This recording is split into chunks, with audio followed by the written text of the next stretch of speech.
Tidak semua hal itu harus kita bicarakan atau kita utarakan kepada orang lain. Ada hal-hal yang harus kita rahasiakan dan tidak perlu kita bicarakan kepada orang lain. Dan kalau kamu ingin menjadi pribadi yang sukses dan mapan sebelum usia 40 tahun, kamu harus bisa membedakan mana hal-hal yang perlu kamu bicarakan kepada orang lain dan mana hal-hal yang harus kamu rahasiakan. Karena ini berhubungan dengan mentality. Dan ini berhubungan dengan kebijaksanaan dan kematangan hidup.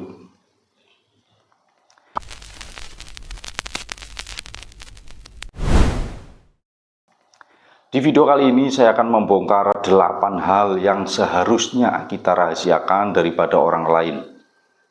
Yang pertama adalah tujuan pribadimu. Tidak semua rencana hidup kita perlu kita umumkan kepada orang lain. Ada doa yang lebih cepat terkabul kalau hanya kita dan Tuhan saja yang tahu. Seringkali saat kita terlalu banyak cerita tentang mimpi-mimpi kita kepada orang lain akan ikut campur dengan keraguannya, akan ikut campur dengan rasa iri hatinya, atau bahkan komentar-komentar yang gembosi atau yang melemahkan diri kita, bukan mendapatkan motivasi atau dukungan dari orang yang kita ajak bicara, justru akan menjadikan halangan atau akan menjadikan kita down motivasinya. Padahal langkah besar itu butuh energi, bukan sorotan. Al-Hikam Ibnu Athaillah di sana menuliskan, sesungguhnya sebagian dari tanda-tanda keberhasilan adalah jika kamu merahasiakan tujuanmu dari manusia. Jadi rahasiakan dulu, biarkan hasilnya yang berbicara. Kemudian yang kedua adalah masalah keluargamu. Ingatlah, keluarga adalah hal yang sangat pribadi, sangat prinsip, sangat privat. Tidak bisa masalah yang ada pada keluarga kita umbar kepada orang lain yang tidak kita percaya. Karena itu sama saja dengan kita sedang membongkar pagar rumah kita. Lebih ekstrim lagi, kita itu seperti sedang membongkar dinding rumah kita. Sehingga rahasia apa yang ada dalam rumah kita bisa dilihat dengan sembarang orang yang lewat. Setiap orang bisa melihat apa yang ada dalam isi rumah kita. Itu sangat berbahaya dan mengganggu kehidupan, pikiran, dan hati kita, dalam mencapai tujuan hidup kita. Allah Subhanahu wa Ta'ala berfirman dalam Al-Quran surat An-Nur ayat 19, sesungguhnya orang-orang yang suka menyebarkan aib di antara orang beriman, bagi mereka azab yang pedih di dunia dan di akhirat.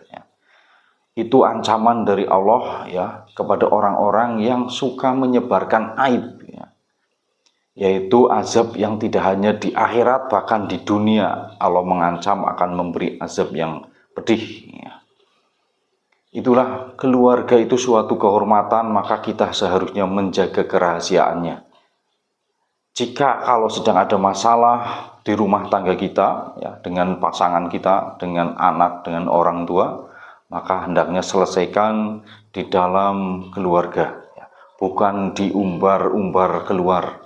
Karena keluarga bukan untuk diceritakan, tetapi untuk dijaga. Kemudian yang ketiga adalah informasi pribadimu. Zaman sekarang informasi pribadi adalah harta yang sangat berharga.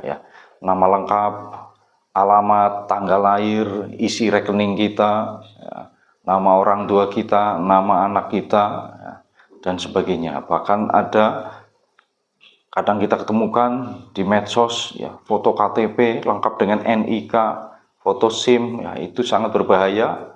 Bisa saja digunakan oleh orang-orang yang tidak bertanggung jawab, yang punya niat jelek, melecehkan, merugikan kita, penipuan dan sebagainya. Maka informasi data pribadi kita hendaknya kita rahasiakan kepada orang lain. Tidak semua hal harus kita unggah, kita hati-hati dengan data anak kita, data orang tua kita, karena itu bisa berefek kepada kehidupannya. Ketika informasi itu sudah bergulir ke media sosial, kita tidak mudah untuk menariknya kembali. Privasi adalah bentuk perlindungan diri. Kemudian hal yang keempat yang harus kita rahasiakan daripada orang lain adalah amal kebaikanmu. Amal yang paling berharga adalah amal yang hanya Allah saja yang tahu. Sebagaimana Rasulullah SAW pernah bersabda, amal yang paling dicintai oleh Allah Subhanahu wa taala adalah amal yang dilakukan sembunyi-sembunyi. Hadis riwayat Bukhari dan Muslim. Dalam istilah amal yang kebaikan yang baik adalah amal yang ketika dilakukan oleh tangan kanan, tangan kiri dia tidak tahu. Ya.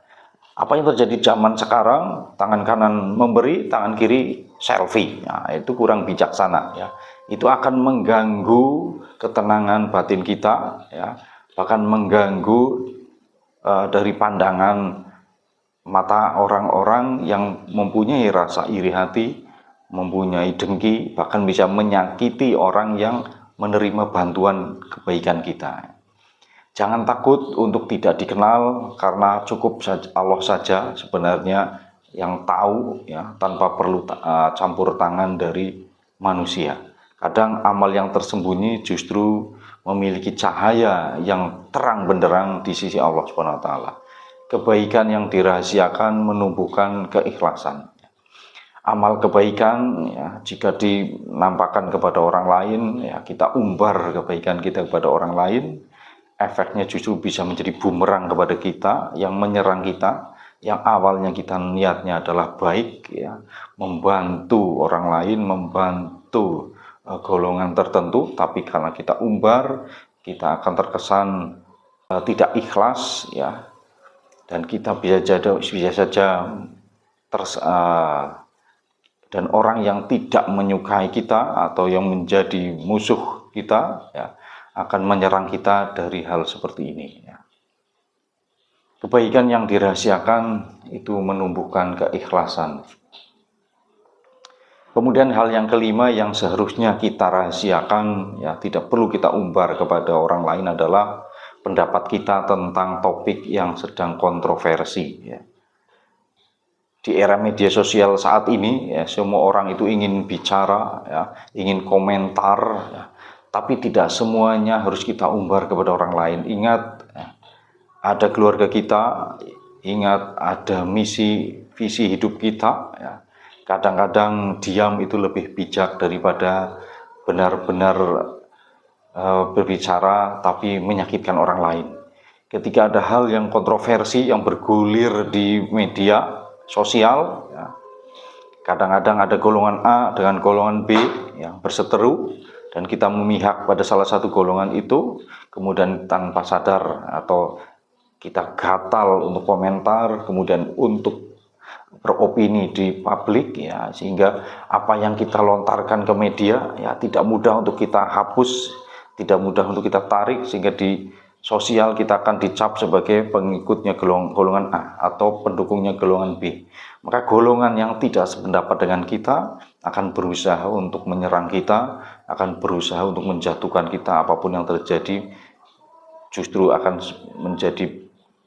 menambah, ya, musuh kita. Ya. Kita ingat apa yang diucapkan oleh Presiden kita, Presiden Prabowo, satu musuh itu sudah begitu banyak, ya. 1000 teman itu masih kurang. Ya. Maka jangan kita menambah musuh lagi dengan beropini yang terlalu brutal, ya, membela salah satu kubu, membela salah satu golongan, yang itu apalagi hanya sebatas kita emosional, ya, tanpa dasar. Ya. Kecuali jika memang opini yang kita lemparkan itu adalah sesuai dengan prinsip hidup kita, untuk menguatkan sesuai dengan mungkin agama kita atau mungkin prinsip kebudayaan kita, itu perlu kita bela, ya, kecuali ada hal-hal prinsip yang memang kita harus berkomentar dan harus beropini. Jika itu dilandaskan karena emosi pribadi, karena kita ikut-ikutan FOMO, yang lain berkomentar kita ikut berkomentar, ingat, mulutmu adalah harimaumu dan tanganmu juga adalah singamu. Di era media sosial ini, kadang diam itu lebih bijaksana, ya. Sebagaimana Rasulullah SAW pernah bersabda, barang siapa yang beriman kepada Allah dan hari akhir, maka hendaklah ia berkata yang baik atau diam. Hadis riwayat Bukhari dan Muslim. Maka bijaksana itu lebih baik ya, pilih waktu dan cara berbicara, karena terkadang diam adalah bentuk kecerdasan yang tertinggi. Orang yang pandai berbicara tidak selalu ia berbicara di setiap momen, di setiap tempat. Orang yang pandai berbicara adalah orang yang pandai menempatkan diri, kapan dia berbicara, di mana dia harus berbicara, dan kapan sebaiknya dia diam. Kemudian yang keenam, rahasiakanlah kisah asmaramu. Cinta adalah urusan pribadi, ya, bukan untuk dipamerkan, apalagi dijadikan konten. Ya. Semakin sering ya kamu menceritakan masalah asmaramu, ya, percintaanmu, semakin banyak orang yang bisa saja ikut campur. Kemudian hubungan yang sehat tumbuh itu dari doa dan keheningan, bukan dari sorotan publik. Ya. Cukup kamu saja dan Allah yang tahu siapa yang kamu perjuangkan. Ketika kisah asmara kita umumkan kepada orang lain, ya, kita bicarakan kepada orang lain, bisa saja itu ada orang yang berniat buruk kepada kita, yang tidak suka kepada kita, akan menjadikan alasan untuk menyerang kita, ya, akan mengganggu hubungan kita, ya, dengan pasangan kita. Yang ketujuh adalah rahasia pribadimu. Setiap orang pasti memiliki masa lalu, ya, kelemahan atau keburukan, sisi-sisi yang tidak mau ia ceritakan kepada orang lain. Cukup dia dan Allah saja yang tahu, ya. Bukan untuk menipu, tapi untuk menjaga martabat diri, untuk menjaga marwah diri. Ya. Allah adalah as-satar, maha menutupi aib, dan Allah dan Rasulullah SAW pernah bersabda, barang siapa yang menutupi aib saudaranya, Allah akan menutupi aibnya di dunia dan di akhirat. Hadis riwayat Muslim. Kalau Allah saja menutup aib kita, mengapa kita malah mengumbar aib sendiri di depan orang lain, ya? Maka tutupilah rahasia pribadi kita, rahasia hidup kita, cukup hanya kita dan Allah saja. Jika itu adalah suatu hal yang buruk, suatu hal yang sifatnya dosa, ya, yang kita pernah lakukan, kita berharap semoga Allah mengampuni kita. Dan jika hal itu adalah hal yang memalukan, kita jaga jangan sampai itu diketahui orang lain, karena itu bisa menjadi senjata yang dilakukan oleh musuh kita untuk menjatuhkan kita. Ya. Kita cukup menjadi orang yang menutup rapat-rapat rahasia pribadi kita untuk kita perbaiki dan menjadi pribadi yang lebih baik lagi dari hari ke hari. Kemudian yang kedelapan yang harus kita rahasiakan dari orang lain adalah penghasilanmu. Rezeki itu adalah rahasia Allah. Jangan biarkan orang lain menilaimu dari angkamu. Banyak yang terlihat kaya, tapi justru gelisah hidupnya. Dan banyak yang hidupnya sederhana, tapi hidupnya penuh dengan ketenangan. Rahasiakan berapa penghasilanmu, karena terkadang iri itu datang dari yang tidak pernah kita sangka. Ada istilah SMS. Senang melihat orang susah, dan susah melihat orang senang. Itu kebanyakan orang yang ada di sekeliling kita, atau umumnya manusia yang ada di sekitar kita, itu akan senang melihat kita itu susah. Dan susah melihat kita itu senang. Maka hati-hati membicarakan kekayaanmu, membicarakan tentang keberhasilanmu, membicarakan tentang penghasilanmu. Karena tujuannya apa? Itu kalau hanya untuk memamerkan atau menunjukkan kehebatan kita, itu bisa jadi adalah hal yang akan menjatuhkan kita. Banyak muncul pendengki, banyak muncul pembenci-pembenci baru, ya, ketika mereka itu justru diumumkan atau kita umumkan, ya, penghasilan kita. Mungkin hari ini menjual ini, hari ini berhasil mendapatkan angka sekian dan sekian. Apa yang kita maksudkan itu? Kalau untuk tujuan menyemangati kita sendiri, ya, sebagai progres, kemarin ya, kita baru mendapatkan angka sekian, sekarang lebih tinggi lagi penghasilannya.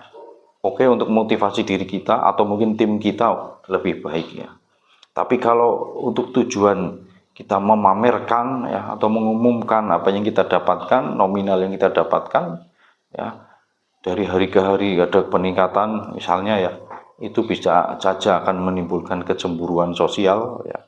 Bahkan niat-niat jahat dari orang yang tidak kita ketahui, ya. Yang jelas, ya, lebih baik menyimpan rapat-rapat penghasilanmu itu lebih baik, ya. Dan kita tunjukkan attitude, ya, atau mungkin etika yang baik kepada orang, ya. Amal kebaikan kita, ya, kita lakukan juga tanpa umbar-umbar, ya. Akan lebih baik kita merahasiakan penghasilan kita. Yang penting cukup, bukan tampak kaya. Sahabat MS40, ingatlah, menjadi bijaksana bukan berarti harus banyak bicara, ya, tapi tahu kapan harus diam.